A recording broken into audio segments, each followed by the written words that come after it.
Paz do Senhor, igreja. Pegue sua Bíblia comigo, abra no Evangelho segundo João, capítulo de número 13.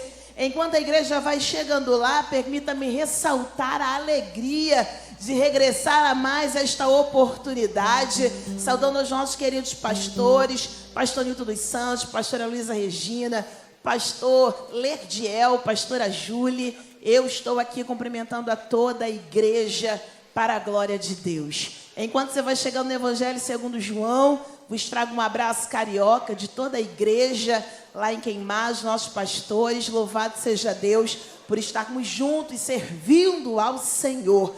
Há uma temática para essa noite. Ontem eu comentei a principal, chamadas para servir, mas nessa noite me chamou a atenção essa minha retaguarda que se encontra na blusa das irmãs, assim como essa frase que se encontra nessa toalha no altar. Quando eu olho para essa minha retaguarda, 3 palavras apenas: filhas da graça. Qual é a frase? Filhas da graça. É o nome do grupo, do conjunto que aqui pôde adorar ao Senhor. Quando eu falo dessa palavra filha, perceba que a minha retaguarda há uma pluralidade, mas na blusa das irmãs há uma singularidade.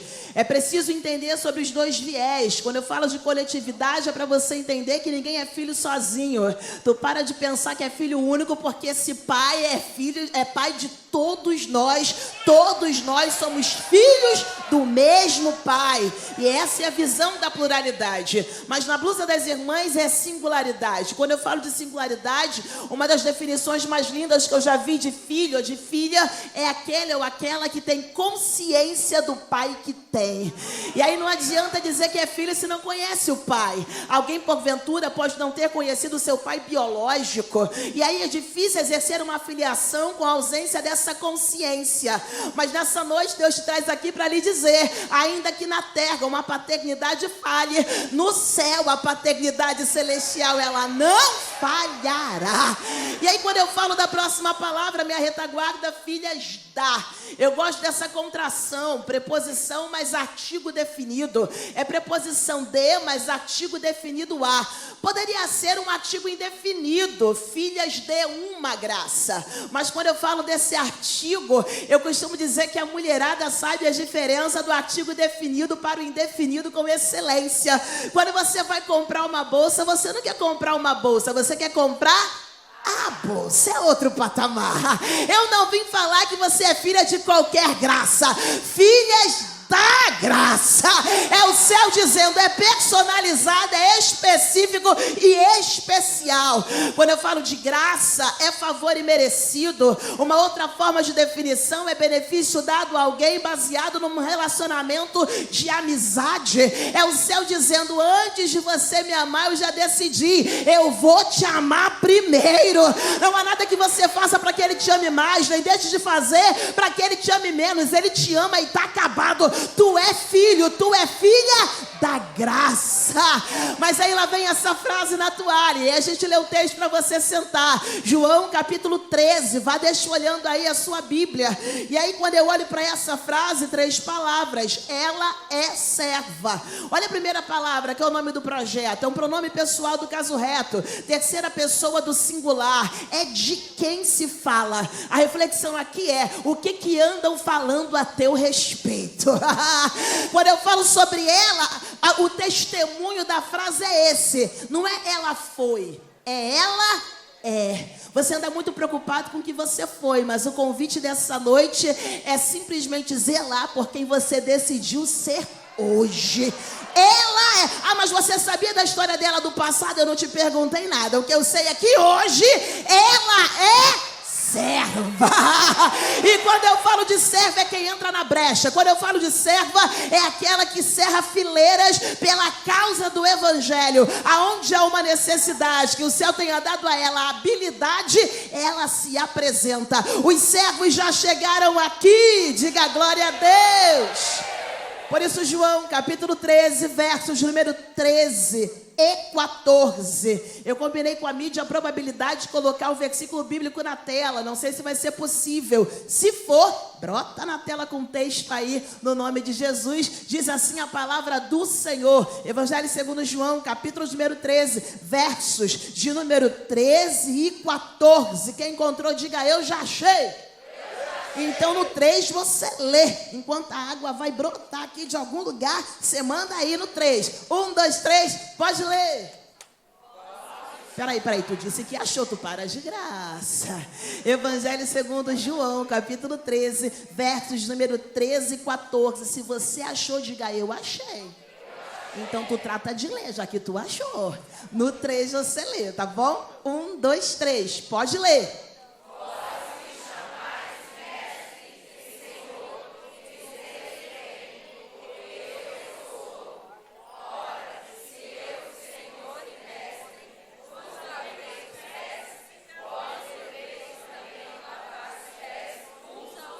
Verso 15 eu leio para você. Pois eu vos dei exemplo, para que façais também o mesmo. Se Deus já começou a falar contigo, senta, glorificando, exaltando e bendizendo o nome daquele que vive e que reina para todos sempre, amém. Tangedor me abandonou aqui hoje, né? O Tangedor, amém. Se quiser, você vem juntinho. Eu amo a palavra e por hábito, como ontem, assim como toda vez que prego, tenho por hábito sempre passear pelo contexto antes de adentrar o texto. Quando eu olho para esse texto, mexe comigo acerca dos relatos do Evangelho, o fato do Cristo não permitir que se monopolizasse, mas se revelar a cada um segundo a intensidade da busca que se faz a seu respeito. Pregador, o que a senhora quer dizer? Redobre a sua atenção para entender. São 4 relatos do mesmo Evangelho. Já se perguntou, por que não só um relato acerca do Evangelho? Não são 4 evangelhos, o Evangelho é único. São 4 relatos do mesmo Evangelho. Já parou para refletir que o Cristo não quer que ninguém pense que detém dele o monopólio de quem ele é, mas que ele vai se revelando para cada um segundo a intensidade da busca que se faz a seu respeito? A proposta do reino para nós não é fazermos papagaios de pirata. O que é isso? Eu repito o que ouço, mas não vivo o que falo. A proposta do reino é relacionamento. Segundo a experiência que com ele você tiver, reproduzirá baseado na autoridade que conquistou. Prove isso na Bíblia, eu estou aqui para isso. Quando eu olho para Mateus, perceba, para Mateus, Cristo é rei. Para o Marcos, Jesus é servo. Para Lucas, é filho do homem. E para João, o verbo encarnado. A pergunta da noite, e para você? Quem ele é? Para quem foi liberto por ele, dirá, ele é o libertador. Para quem foi restaurado por ele, dirá, ele é o restaurador. E aí, por isso, por conta da experiência vivida com ele, a autoridade de reproduzir quem ele é, não são só meras palavras. É alguém que traz no bojo da vida aquilo que diz que ele é. Você já viu algum para-brisa de carro alguém dizer assim, ó, Jesus está vivo? Por quê? Porque eu falei com ele hoje. Não é alguém que repete o que o outro falou, mas que experimentou da vida de Jesus na vida dele. E porque eu experimentei, eu começo a falar com esta autoridade. Quanto mais perto de Jesus, maior o nível da revelação acerca da pessoa dele. E eu te provo isso. Perceba que os 3 primeiros relatos do Evangelho são os considerados evangelhos sinóticos, a saber, mesma visão. Eu estou falando de Mateus, Marcos e Lucas, um bebendo da fonte do outro, muitos textos se repetindo entre si. Mas quando eu vou para o relato segundo escreveu João, é considerado evangelho autótico, a saber, visão própria, 90% de exclusividade. Mas quando eu analiso a vida de João, enquanto à mesa querem saber quem vai trair Jesus, João está preocupado em reclinar a cabeça no peito do mestre. Quanto mais perto de Jesus você decidir ficar, maior é o nível da revelação acerca de quem ele é. Porque não 100%, eu repito, ninguém detém o monopólio de quem ele é. Quem quiser saber quem ele é por completo vai ter que ter parte no corpo. Porque você, membro, se porventura se isolar, você deixa de ter o sangue do cabeça correndo pelo membro que é você. Um membro fora do corpo necrosa, mas o corpo continua recebendo o sangue do cabeça. Por isso a proposta do inferno, eu disse ontem e repito, a proposta do inferno para mim e para você é isolar isolamento, mas a proposta de Deus é relacionamento. Oh, o diabo sabe que você fora vai necrosar, mas Deus sabe que você dentro vai restaurar. Deixa eu insistir nesse ponto. Sozinho não tem revelação profunda do Cristo, é só no corpo. João 13:33, João 13, versículo 35, a Bíblia diz: e nisto conhecerão que sois meus discípulos. Se prega muito, é isso. Se canta muito, é isso. Se vem para o culto todo dia, é isso. E nisto conhecerão que sois meus discípulos, se vos amardes uns aos outros. Não tem fluir na vertical se não tiver comunhão na horizontal. Ele não vai dar a nós o monopólio de quem Ele é. Quem quiser ter parte no inteiro vai ter que fazer parte do corpo. E eu vou de novo, eu vou de maneira diferente. Eu quero que você compreenda. Ninguém detém a totalidade de quem Ele é. Se eu quiser a completude de quem Cristo é, eu vou ter que ter comunhão com você. E eu te provo isso. Se eu tiver de porventura descrever essa caixa aqui, se eu pedir para essa turma daqui descrever o que você vê, eles vão dizer: eu vejo um vão, tudo preto, só isso. Mas se porventura eu pedir para essa turma descrever, eles vão ver que aqui tem um espaço maior, tem fios saindo. Se eu pedir para quem está desse lado descrever, tem um monte de furinhos na caixa. Ninguém tem uma descrição exatamente igual, mesmo que estejam falando da mesma coisa. Eu vou de novo, eu vou de maneira diferente. Descreva isso para mim. Desse lado eles veem notas musicais, mas alguém está vendo notas musicais desse lado? Estamos falando da mesma coisa ou não? Sim, mas sob prismas e perspectivas diferentes. Pare de agir como se você tivesse o monopólio de quem Cristo é. Para Deus fazer tem que ser assim, porque comigo foi assim. E Jesus está dizendo: você não me conhece por inteiro. Se quiser saber quem eu sou, comunhão com teu irmão. O que tu não sabe desse lado eu te conto, e o que eu não souber desse lado você me conta. A comunhão dos santos traz a totalidade da manifestação de Cristo para a sua igreja. É por isso que o projeto do inferno é nos separar. É por isso que todo de mal come sal na panela do mingau te leva para o inferno. Ele sabe que quando esse fluxo da comunhão é interrompido, ele sabe que uma raiz de amargura que brota no coração de alguém priva-o da graça. Eu estou falando de Hebreus capítulo 12, verso 15. Você não pode dizer que é filho da graça se tu não fala com teu irmão. Não fala com A, não fala com B, não fala com C, não fala com o primo, não fala com a irmã. A trombeta toca e tu vai para onde com essa cara? Se tu não gosta dele aqui, tu vai gostar dele na glória? Tu nem entra lá, meu irmão.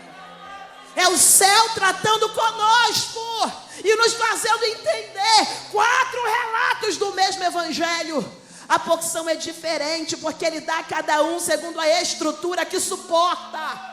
O amor de Deus não é experimentado no que Ele dá com igualdade. Ah, meu Deus, eu vou ter que ir. Tu para ouvir, hein? Para não dizer que eu disse o que eu não disse. Segura. Amor de Deus não é provado com o que Ele dá de maneira igual. Amor de Deus é comprovado pelo que Ele dá de maneira personalizada. Quem tem aqui mais de um filho, diga aleluia. Tem como você dar o mesmo presente para ambos os filhos, se porventura um gosta mais de matemática e o outro gosta mais de português? E aí, vai dar tabuada para os dois? O amor não é provado em dar igual para todos. O amor é provado em conhecer cada um personalizado, a ponto de dar a ele o que ele suporta. Ai, a um deu 5 talentos, a outro deu 2 talentos, a outro deu 1 talento. Para de olhar o talento do teu irmão e vai tomar conta do teu talento para multiplicar. Pelo amor de Deus. Ah, se eu tivesse à frente, eu ia fazer assim, assado. Eu não dá asa à cobra, pá de graça. Tu não está dando conta do teu, quer se meter no dos outros. Senhor, me dá um jatinho, vai aprender a andar de bicicleta primeiro. Quando eu olho para isso, o céu está tratando conosco. Cara, é dentro do corpo que você se encontra. Mas quem me magoa, quem me irrita, está ali. É lá que você vai aprender a perdoar. Continua no corpo. Sai. Se Jesus teve que lidar com Judas que traiu e com Pedro que negou, é você o alecrim dourado que não quer ter treta com ninguém. Desculpa o transtorno, estamos em obra. Ninguém me visitou, pastor, eu vou sair da igreja. E tu visitou alguém, quer sacar? Para de reclamar do que não fizeram contigo e começa a fazer acerca. Vi o que está ao teu alcance para fazer pelos outros. Pois bem, volte seu texto comigo. 4 relatos do mesmo evangelho, eu posso dividi-los, os 4, em 3 blocos diferentes. Em se tratando de João, vem comigo. Eu amo a palavra. Primeiro bloco, para os 4, eu consigo encontrar essa divisão. Nos primeiros capítulos, nascimento e preparação do Cristo. Nos capítulos do meio, mensagem e ministério do Cristo. Nos últimos capítulos de ambos os relatos do evangelho, fala sobre morte e ressurreição de Cristo. Ô pregadora, de novo, o que a divisão do livro me interessa? É tudo, é o céu ensinando-nos que a vida é feita de processos. Você pode ver em Mateus, capítulo 1 a 4, Lucas, capítulo 1 a 4, Marcos, capítulo 1, 2, quando começa a falar de João Batista. E aqui em João, capítulo 1 até o capítulo 2, verso número 12, nascimento e preparação do Cristo. 30 anos de preparação, tu chegou ontem e já quer sentar na janela. 30 anos, eu pergunto, onde estão os pormenores da vida de Jesus? Onde está a infância pormenorizada? Onde está a adolescência, a juventude? Não tem. E por que não tem? Porque tempos de preparação não é tempo para aparecer. Tempos de preparação é tempo para se esconder debaixo das asas do teu Pai. Oh, geração digital, me curte, me compartilha, me segue, chato. Eu sigo se eu quiser, compartilho se eu quiser e eu curto se eu quiser. Porque se tu esperar o tempo de Deus, não é você que se apresenta, é o Pai que te apresenta. Ah, prova na Bíblia. Eu provo com Mateus, capítulo 3. A primeira aparição, oh meu Deus. O ministério sendo startado de Jesus é quando ele vai ao Jordão. Perceba, Mateus 3. Jesus não aparece para aparecer, olha a redundância. Ele aparece para descer. Porque quem tem tempo de bastidor não tem dificuldade nenhuma para se submeter à autoridade. Ele não chega no Jordão dizendo, oi, eu sou o Cristo. Oi, eu vim salvar a tua vida. Oi, eu sou o Salvador, quer uma selfie comigo? Oi, aqui eu vim, vou te salvar, vai de graça. Se tem que dizer que é, pode ser que tu não seja ainda. Porque para quem é de verdade, o proverbista vai dizer que outra boca que te louve, ela é serva. Não é você que diz, olha como eu sou serva, servona, vai de graça. Não é você que chega dando carteirada, oi, eu sou a serva, para que tá feio. O proverbista vai ensinar, ei, que outra boca que te louve. Viva a sua vida de forma que alguém diga isso a teu respeito. Quando Jesus chega, eu amo isso aqui, ele chega para descer. E João Batista, que sabia quem ele era, se constrange. O que sai da boca de João Batista é isso: eu não sou digno de amarrar as alpacas do vosso pé, eu deveria ir a ti, no entanto é o Senhor quem vem a mim. A resposta de Jesus é hilária. Resposta de servo é essa: é necessário para que se cumpra a justiça. Até quando você vai ficar com esse enrolation antes de fazer o que Deus mandou tu fazer? Esse preâmbulo antes de fazer? E te explico. Aí eu tô com oportunidade para pregar, mas eu sou bichinho de Jacó. Para de graça, cala a boca e prega. Ai, porque a minha voz está rouca, eu vim de Paris. Aí vocês sabem, né? Como... Ai, para de graça. Abre a boca e adora. Para com esse preâmbulo, que se tu for ruim, tá justificado. Ah, meu irmão, lá eu dirijo o ciclo de oração no Rio. E eu falo para as irmãs, tu não me vem com esse migué que pegou de surpresa, não. É do ciclo de oração, tem que vir com flecha na aljava. Aí o dirigente chama, fulana com oportunidade, a candanga chega e fala, eu fui pega de surpresa. Não faz isso não. Porque se tu foi chamada para servir, tem que vir para o quartel general com flecha na aljava.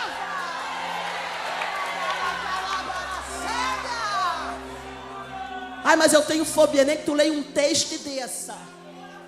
Não rejeita a oportunidade que o céu te dá. Ah, mas eu não prego. Tu não falou isso pra mim não, né? O que é pregadora pra você? Pregadora é toda pessoa com vida no altar e Bíblia no coração. Você tem isso? Sabe por causa de que tu diz que tu não prega? Porque você criou estereótipos. Não, para pregar tem que sapatear. Quem disse? Para pregar tem que gritar. Quem disse? É cada um no seu quadrado. Ei, pega. Ninguém vive de terremoto todo dia. Tem dia que Deus só quer usar uma brisa leve. Mas cadê a brisa leve? Gastando energia tentando imitar o terremoto. Para que tá feio! Vem do jeitinho que Deus mandou, vem do jeitinho que Deus te formou, vem do jeitinho que o céu emanará para a sábia. Oh, meu Deus! Deus é testemunho do que eu vou falar. Eu estava observando a pastora Luísa Regina. Meu Deus, graciosa no falar. Anos de experiência com Deus no bastidor, para saber o que diz no tempo do holofote. Não precisa impressionar, impostação de voz. Tem gente que é natural isso, mas tem outros que não é. E tá tudo bem, porque não é sobre você, é sobre o que Ele mandou você entregar.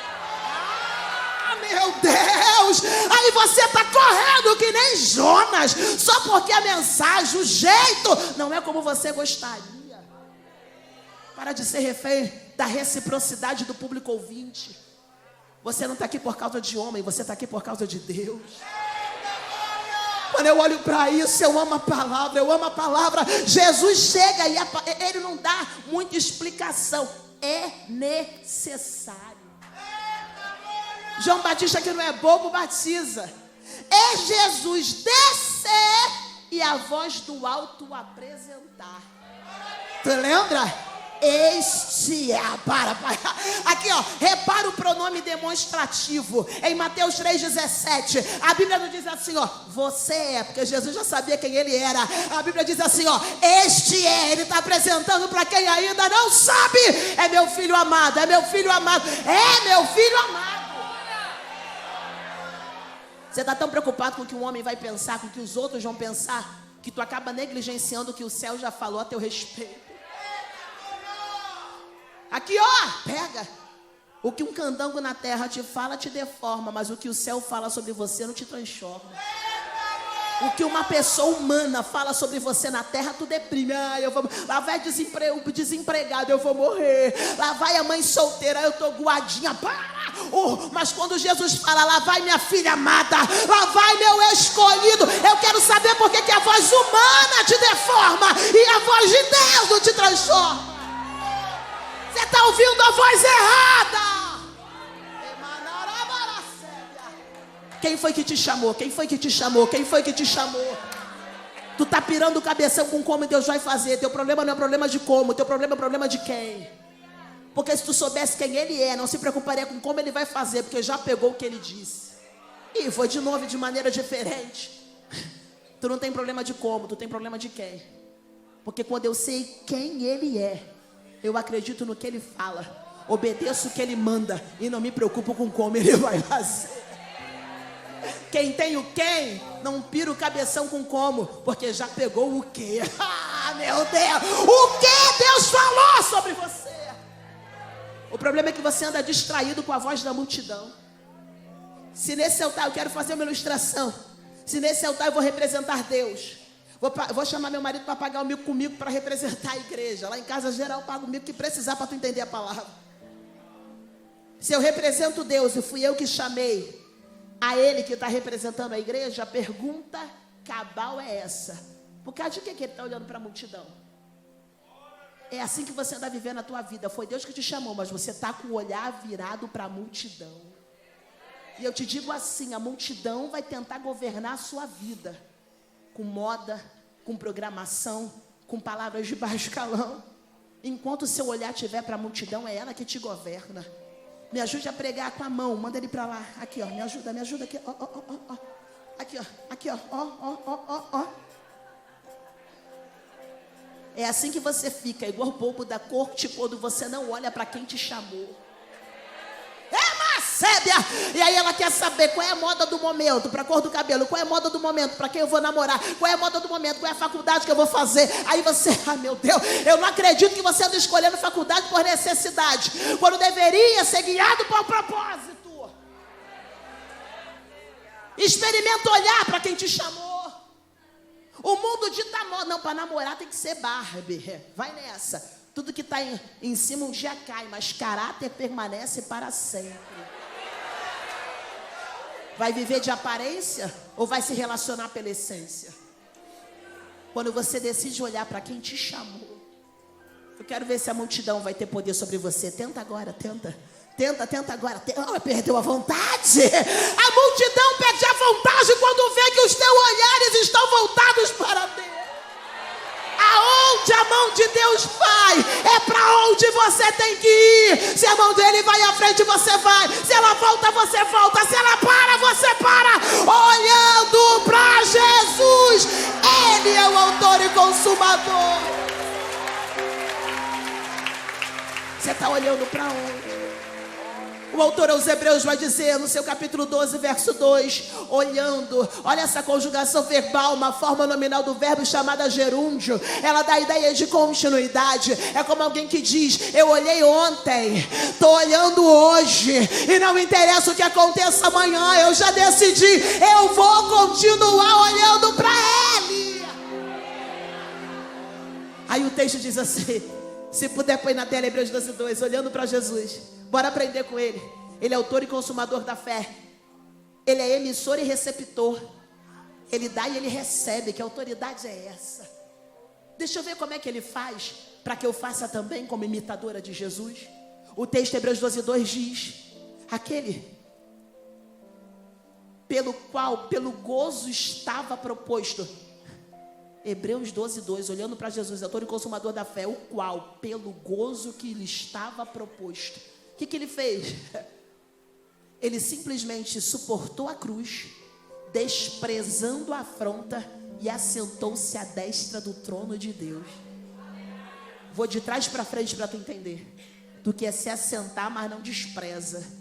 Tu quer desprezar, mas não suporta. Tu quer suportar, mas não tem ideia do gozo que lhe fora proposto.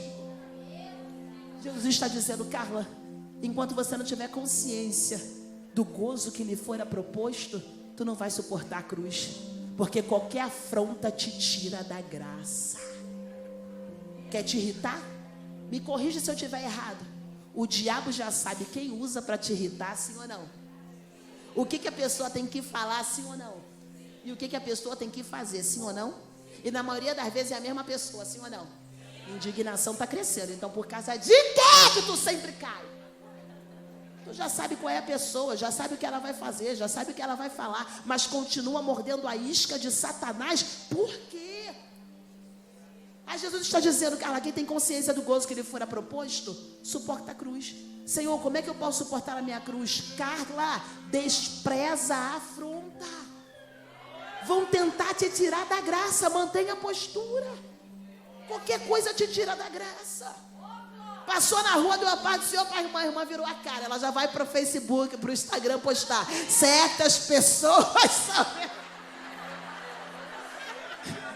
Mata 1 milhão, menos a uma que tu quer atingir, porque ela ficou sem Wi-Fi hoje. E tu brigando sozinha. Que mico. Pastora, mas como é que eu faço? Aprenda a fazer a melhor das interpretações, metanoia. Eu falei sobre isso ontem. Deu tchau, virou a cara. Aqui, ó, mulher inteligente. Gente, eu devo estar muito bonita, que ela nem me reconheceu. Ah, é outro patamar. Qualquer coisa, aqui, ó. A seta nem era pra tu. Mas tu anda pegando seta no ar e cravando no peito. A seta era pra orquestra, aqui, ó. Aí você, ó. Pá. Ah, meu Deus. É sério isso. Pra descontrair. Receba a unção do Matrix. A seta vem, tu, ó. Hoje não, Satanás. Eu tô ligada. Pelo gozo que me fora proposto, eu vou suportar a cruz. Eu vou desprezar a afronta, porque tem um lugar de descanso preparado para mim. Períodos de nascimento e preparação. Eu amo a palavra. É o céu dizendo para mim e para você: se você não respeitar o tempo do bastidores, não vai ter energia para o tempo do holofote. Não é você que starta o tempo. A iniciativa do startar é dele. Não é você que diz: agora eu estou pronto. Porque normalmente quando você não se acha pronto, que ele starta. Você, quando acha que está pronto, não é dependente, mas quando sabe que não está, a sua dependência vem dele. Aí a gente avança do capítulo 2, verso 13 até o capítulo 17, é a mensagem ministério do Cristo. E aqui que reside o capítulo que lemos, é para lá que nós vamos para concluir. Toda a mensagem ministério do Cristo é norteado por metanoia. Eu me volto para Mateus. Você consegue entender? Como eu prego de João a João, Mateus, João a Marcos. Você tem que entender que a vida é feita dessas parcerias, dessas alianças. Para de achar que sozinho você chega a algum lugar. É o céu dizendo, aceita ajuda. O que tu não sabe, João Marcos sabe. O que tu não sabe, Mateus sabe. O que tu não sabe, Lucas sabe. Mas tu quer chutar a bola, correr para agarrar no gol. Compartilha. O que é o servir? É você entender que você tem para dar. E esse ciclo vira.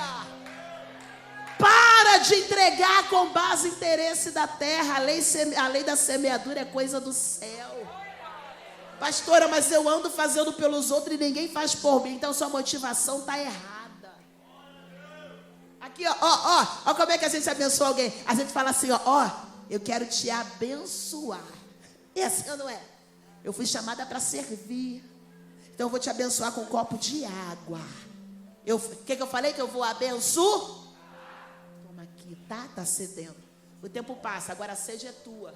Qual é a primeira coisa que tu pensa? Fulano tá cheio de água, bem que podia me abençoar. Mas fez algum contrato que só porque você deu ele tem que te dar de volta? Aí a gente fica assim, ó. Ai, que sede, hein? Ai, tá calor, que sede. Vira a cara pra lá, como quem tá desprezando. Aí lá vai você postar. Certas pessoas são ingratas. Aí Deus te traz essa noite pra lhe dizer: para de esperar de gente da terra um copo, quando eu sou fonte de água viva do céu. A lei da semeadura é coisa de Deus. A Ele a honra, a Ele a glória, a Ele o louvor. É Ele que vai lhe fazer colher a semeadura. Gálatas capítulo 6, verso 9. Não nos cansemos de fazer o bem. Vai ter colheita. Mas olha o detalhe: se não desfalecermos. Tu anda se desanimando com quem não te deu de volta. E o céu dizendo: mas a colheita que eu tenho para você é abundante. No meu tempo vai acontecer. Ai, eu amo a palavra. Parte do meio, vamos concluir. João capítulo 2, verso 3 até João capítulo 17, mensagem ministério de Jesus, norteado por metanoia. Eu aprendo com Mateus que nesse período coexistiam, eu amo a palavra, 3 nacionalidades diferentes em Jerusalém. Eu me refiro aos romanos, que se achavam altos detentores do poderio bélico. Eu me refiro aos gregos, que se achavam altos detentores do saber e do conhecimento, a ponto de fundarem uma seita chamada gnosticismo. Gnose, esse prefixo dado ao saber. Mas também havia os judeus, que se achavam o último biscoito do pacote, representantes de Deus na terra enquanto nação, mas não detentores do monopólio de quem Jesus era. Eles vieram para representá-lo e não para monopolizá-lo. E essa é a diferença. Jesus não é só teu, Jesus não é só meu, Jesus é nosso. Quando Jesus vem, primeira pregação, Mateus 4,17, desde então começou Jesus a pregar dizendo: arrependei-vos, metanoia, mudança de mente. Ele está dizendo para nós: não tem como querer viver cultura do céu se você ainda é norteado por cultura da terra. O que é metanoia? É trazer cultura do céu para a terra. Quando você era do mundo, lá no Rio tinha uma gíria que falava: samba na cara dos inimigos. Quando tu era do mundo, tu queria fazer isso, queria se vingar do inimigo. Mas agora a cultura é do céu. E o que Jesus diz? Ama o teu inimigo. Como é que quer viver cultura do céu se ainda tem pensamento da terra? O que Jesus está dizendo? Muda a forma de pensar. Quando eu era do mundo, o pensamento era mundano. Mas agora, embora eu viva aqui, a minha cidadania é celestial. E aí, o rei deixa um código de ética do seu reinado. O sermão das bem-aventuranças, Mateus 5, 6 e 7. Olha como o propósito é modificar a cultura da terra para a implantação da cultura do céu. Perceba que se os romanos se achavam altos detentores de poderio bélico, homens fortes e másculos, aí Jesus vai dizer: bem-aventurado os que choram. Se porventura os gregos se achavam com o espírito elevado, porque sabiam muito, entre os estoicos, epicureus, eles falavam entre si, lá em Atenas no Aerópago, eles se achavam. Aí Jesus vai dizer: bem-aventurado os pobres de espírito. E aos judeus, que se achavam os representantes monopolizadores da presença de Deus, ele vai dizer: ei, bem-aventurados sois vós quando vos perseguirem, vos injuriarem pela causa do evangelho. Aí você pensa assim: estou sendo perseguido, Deus me abandonou. Não, é pelo contrário. Não se taca pedra em árvore que não dá fruto. Muda a forma de pensar. Bem-aventurados sois vós quando vos perseguirem pela causa do evangelho. Atos capítulo 5, eu amo esse texto. Quando os apóstolos levaram uma coça do Sinédrio, e quando foram soltos, eles alertaram os do Sinédrio: não falem mais no nome de Jesus. Mas eles já tinham decidido, mas importava obedecer a Deus do que a homens. Aí a Bíblia diz assim, Atos capítulo 5, acho que verso 46 ou 42, depois você procura, o texto diz: retirando-se eles, se regozijaram por haverem se achado dignos de padecer afronta pela causa do evangelho. Atos capítulo 21, eu estou falando de Paulo, quando vai à casa de Filipe e as suas filhas que profetizavam, o profeta Ágabo aparece lá, e aí quando ele aparece lá, tira o cinto de Paulo, começa a profetizar dizendo: assim se fará, ele amarra as mãos, os pés, ele diz: assim se fará aquele cuja cinta for o dono, se insistir em ir para Jerusalém, açoites e prisões lhe aguardam lá, e você será entregue na mão deles. O povo da casa começa a chorar dizendo: Paulo não vai, Paulo não vai, Paulo não vai. Afinal você ama e não quer que quem você ama sofra.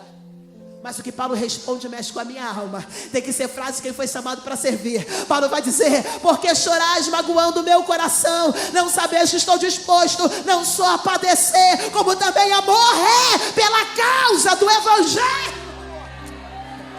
Atos capítulo 7, eu estou falando de um diácono. Ah, pastora, mas era apóstolo, então beleza. O diácono Estevão, enquanto prega a palavra, dentes estão se rangendo de ira contra ele, pedra na mão porque querem matá-lo. Mas a Bíblia diz que ele olha para o céu se abre, é Deus assentado, Jesus de pé à direita, o rosto dele era como de um anjo apedrejado, e antes de morrer o que sai dos seus lábios é: não imputes a eles esse pecado. Te deu dislike, tu já está indignado. Eu estou falando que o candango estava apedrejando ele. Como é que ele consegue fazer um negócio desse? Eu disse uma frase ontem, eu repito ela hoje: crianças são guiadas pelo que sentem, mas adultos são guiados pelo que sabem. Por causa do gozo que me fora proposto, eu suporto a cruz. Eu desprezo a afronta, porque eu sei que tem um lugar de descanso em Deus. Estevão ora por quem lhe apedreja, porque ele sabe do que o espera. Aí eu vou para Jesus na cruz do Calvário, quando estão crucificando o nosso Senhor, o nosso Jesus, e o que sai dos seus lábios é: Pai, perdoa-lhes, porque eles não sabem, mas eu sei. Que alguém te traia, eu entendo, eles não sabem. Mas que você deu troco, eu não entendo, porque você diz saber. Que o teu saber governe o seu posicionar, e que o teu sentir você coloque na cruz do Calvário. Porque é muito cômodo querer tirar selfie com Cristo ressurreto, por causa da glória que dá, mas bloquear e excluir o Cristo ensanguentado. Só serve Jesus quando está glorificado?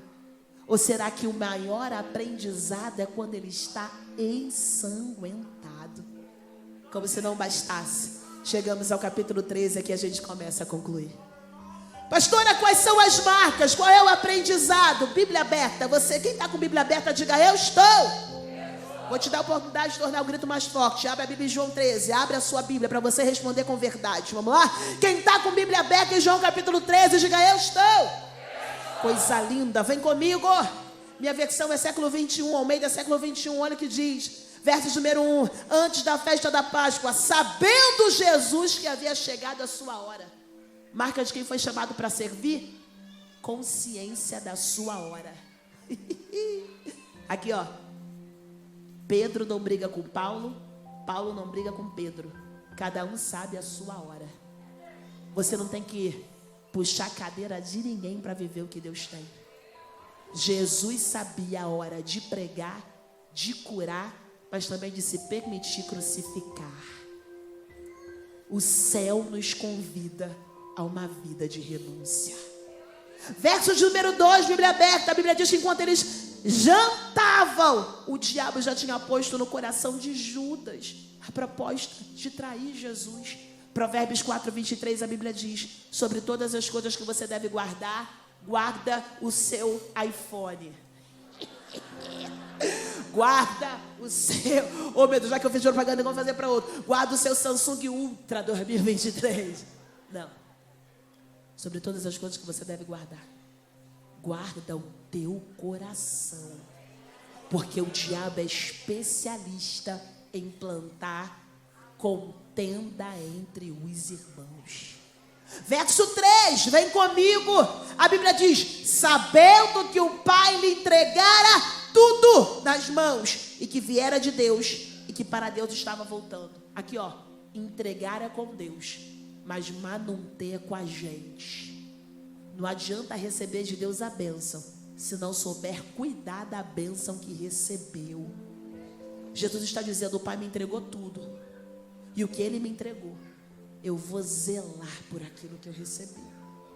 Bíblia aberta, verso de número 4. Quem está comigo, diga: eu estou. Jesus levantou-se da mesa, tirou o manto, pegando a toalha, colocou em volta da cintura. Ih, chegou a hora de eu usar esse mistério. Aleluia. Aqui, ó. Servir é para quem se levanta, mas servir é para quem renuncia.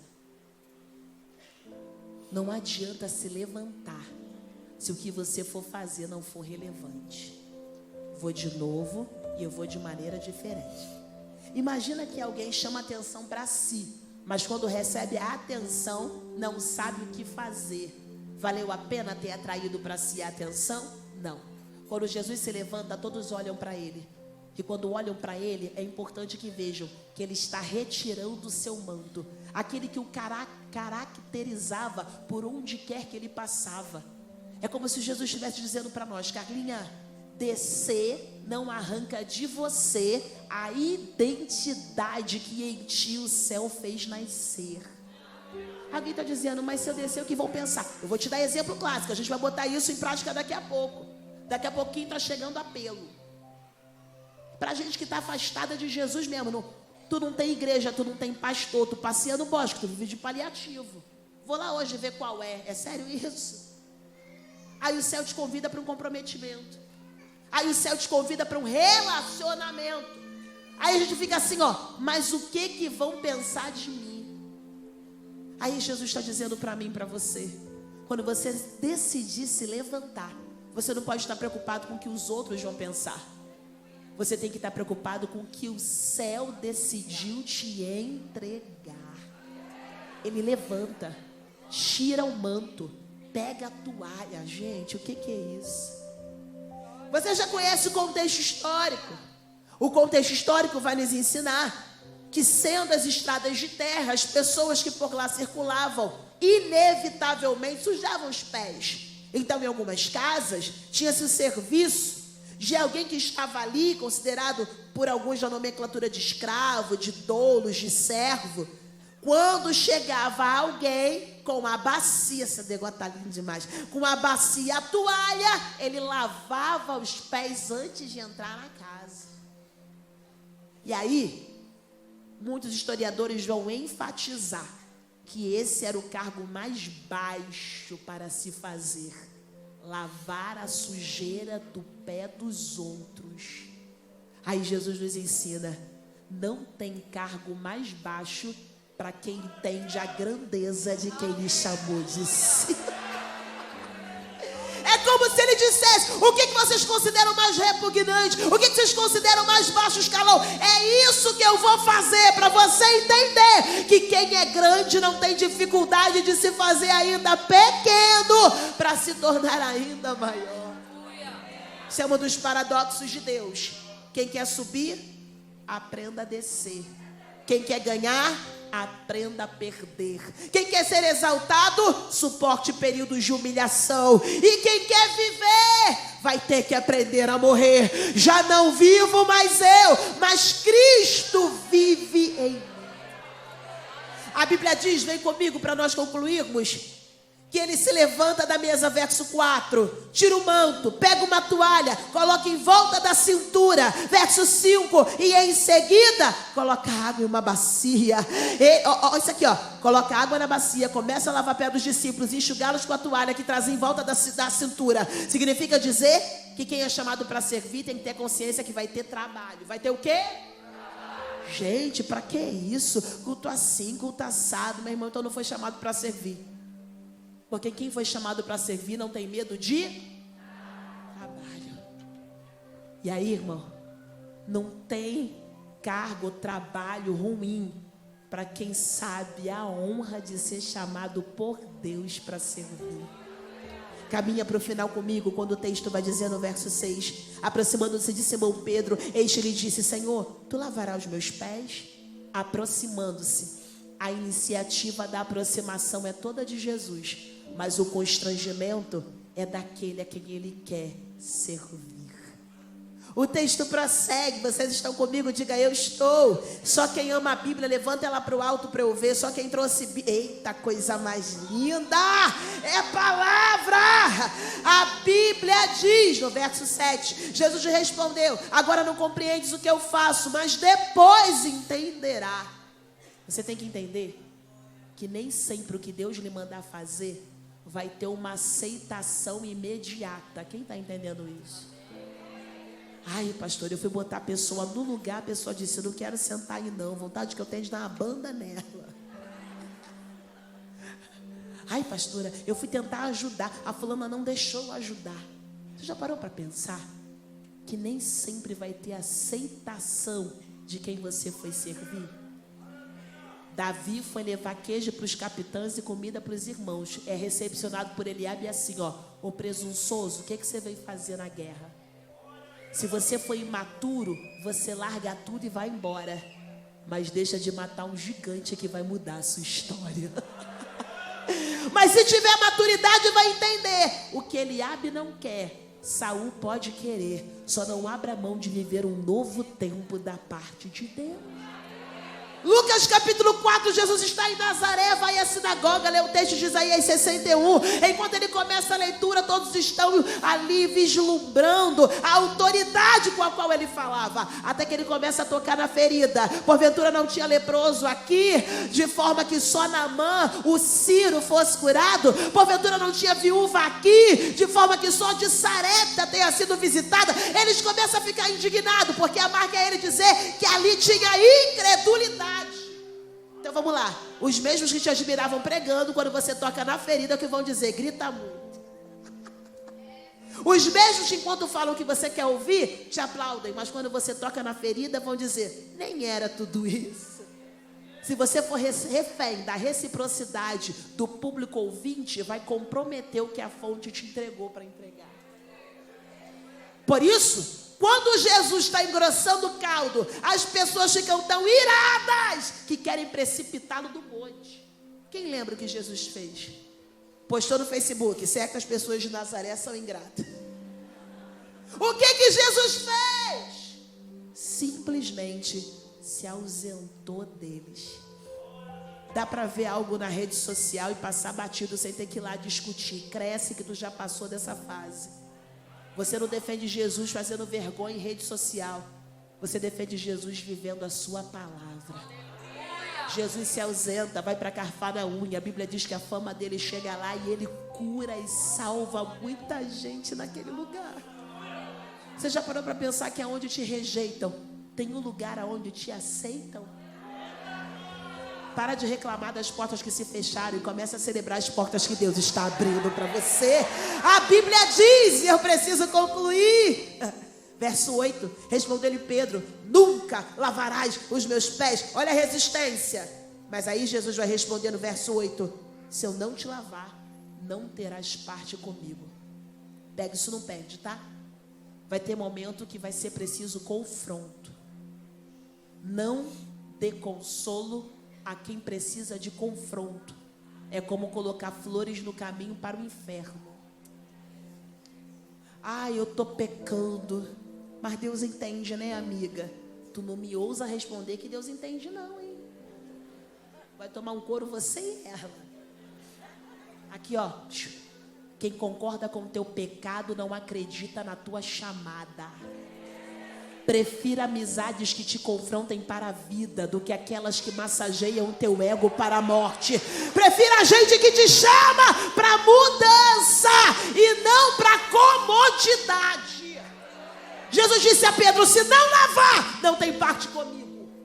Quem lembra que João vai descrever quando a multidão vai atrás de Jesus por causa da multiplicação de pães e peixes? Está geral atrás de Jesus, até que uma hora ele vira para a multidão e fala: quem não come da minha carne e não bebe do meu sangue não tem parte comigo. Escandalizou geral. A maioria, ó, no português, vaza. Aí ele olha para os discípulos e pergunta: e vocês? Não vão também não? Aí o Pedrão responde: para quem? Para quem nós iremos? Se só tu tem palavra de vida eterna. Não é sobre um lugar, é sobre uma pessoa. Não é sobre para onde, porque você só quer ir para o céu porque Jesus está lá. É sobre aonde Ele está. Nós queremos estar também. Prefira a palavra que te confronta para a vida do que aquela que massageia.